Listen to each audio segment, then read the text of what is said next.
Hey everybody, welcome to another Canine Mind Freak episode. So we're doing kind of both video and our new podcast, which we started on Friday, I believe. Dawn and I just posted another podcast yesterday to talk about our history and kind of what brought us to this place of being in the dog world. So hopefully you guys are checking out our podcast. You can go to anchor.fm/Canines on Duty. And of course, that's all spelled out. It's not K in the number 9. It's CANINES and then on duty. So you can check that out. We're also on Spotify now. Proud to say we have a sponsor, which is Anchor. So if any of you guys are interested in creating your own podcast, I recommend going over to Anchor. They've made it very simple, all in one place. Love that platform. It's great because I'm not super tech savvy.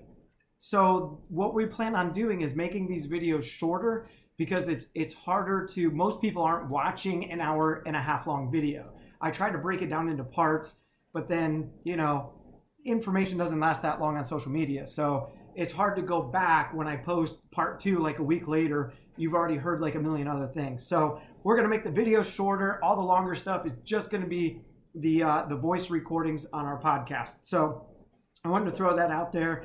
And don't forget about checking out caninefto.com.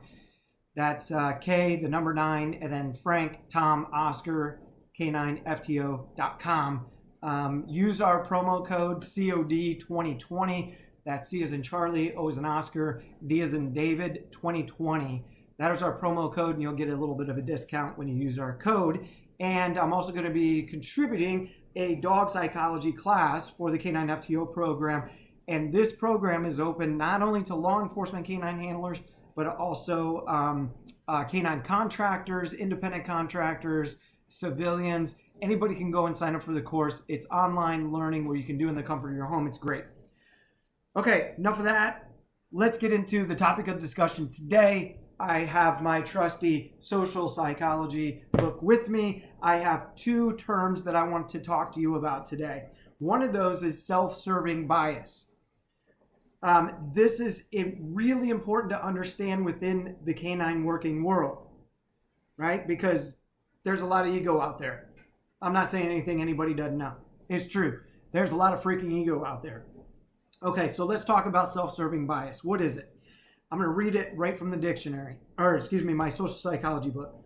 Self-serving bias. It is our tendency to attribute positive outcomes of our behavior to internal dispositional factors and negative outcomes to external situational forces. So the way that it was described in class is that, for example, if you get a good grade on an exam, you're going to say, well, it's because I studied hard. That's internal, right?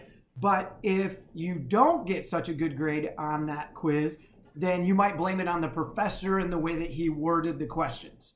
Instead of saying, hey, I just really didn't study that hard. I chose to go out drinking with my buddies. So for whatever reason, that's part of our subconscious. It's all about protecting ego. We want to blame everything else for our problems, but then we only want to own the successes. Well, that's not how you become a good handler. That's not how you become a good trainer. You've got to own your problems. You got to own that you don't know something. Even experienced trainers who have been training dogs for 20, 30 years run into a problem that they don't know what to do. They've never dealt with it. And the good trainers are going to reach out to their social training group, like other dog trainers that they have a good relationship with, and they're going to try to find a solution. Maybe you've never needed that tool. So it's not a thing. I think people are so afraid that they're going to look bad that they stop taking advice and soaking in new information in order to go to the next level. I don't care if I'm training dogs 60 years. I have the mindset where I will never stop learning ever because there's always new things coming out. Technology is getting better. And every time I turn around, there's some new research. And some of it's even proving my own theories wrong. Things that I've been teaching for years. I'm learning that, oh crap, man, I had that wrong. So I suck up my pride, I make my apologies, and I move on. But guess what? I get smarter in doing that. Now, the other term that I want you guys to know is the fundamental attribution error. And this is the tendency to automatically attribute the causes of another person's behavior to internal rather than external forces. So self-serving bias has to do within you, in your mind. When you succeed, you own it. When you don't succeed, you blame everybody else. This is accusing other people of having a bad heart. Like, well, they're just a jerk. That's why they cut me off in traffic.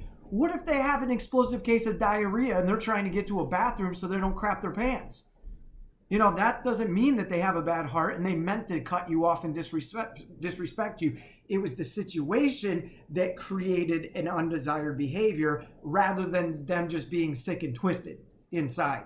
And we tend to do that too. So number one, we like to shift the blame for our own downfalls on external forces. In other words, well, you were going to blame it on our trainer. We're going to blame it on our training group. We're going to blame it on our dog. This other one, the fundamental attribution error, is when we do that same thing to other people, except for we minus the internal, or the external. We only attribute it to the internal.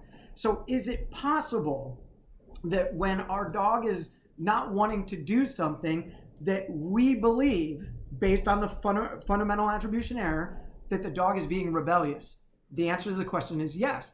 And if you believe the dog is being rebellious, then you're going to come down hard on the dog, which is only going to modify their behavior more in an unproductive manner. So if you want to be a better trainer, a better canine handler, or pet dog owner, you've got to understand that most of the time, dogs are driven to want to please us. They're not trying to be rebellious. In some cases, they are. There are times when they are. But I'm saying that more often than not, the dog is actually trying to please you, but because you're assuming something that's not actually happening in the dog's mind, their intentions, you're making matters worse because now you're creating more stress for the dog. So I hope you guys take that to heart. I hope that you focus on those two terms, self-serving bias, fundamental attribution error. You can Google those. Make sure you are getting your information from a credible source too, by the way. There's a lot of garbage floating around the internet about dog psychology. There's these dog psychology universities that aren't really doing their homework the right way. Trust me, I've called them and they are not teaching correctly. But they make a ton of money, so why should they change what they're doing? Not all of them are bad, but there are some bogus ones out there. That's all I have to say for today. That's it. See? Under 10 minutes. Look at that. We're making progress.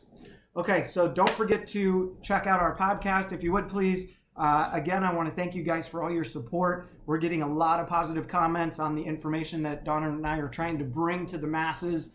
And man, we really appreciate hearing the feedback that you folks are giving. So we want to thank you again. Without our viewers and our listeners, we wouldn't be gaining progress like this. So our desire is just to get this information out to everybody.